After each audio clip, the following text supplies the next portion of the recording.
Kartą sutikau vaikiną, jį visi Egiu vadino, jis nerūko, nesikeikė ir man akyte pamerkė. Jo marškinukai aptempti, raumenukai papusti, iš šventosios pažyva, o mes jo chebra paprasta.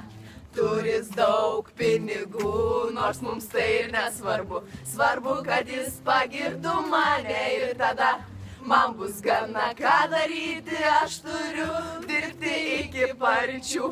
Gal net būra man įkalt ir dirbti bus labai smagu. O Egi, Egi, tu beprotiškai taupus, o Egi, Egi, tu atsigenai iš rankos, o Egi, Egi, Egi, Lora trokšta to, ką mokam dirbti, kaip mokam dirbti ir kaip mes, šalalalala.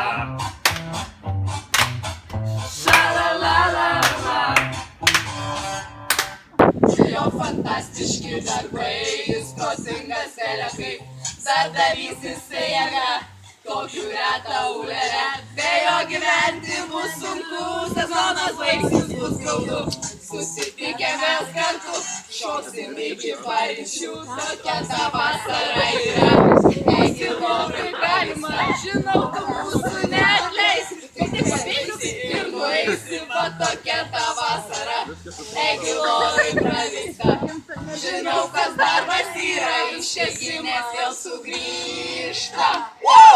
O Egi, Egi, tu beprotiškai gražus, o Egi, Egi, tu atsigenai iš rankus, o Egi, Egi, Egi, Lora trokšta to, kaip mokam dirbti, tik tai mes, šalalala.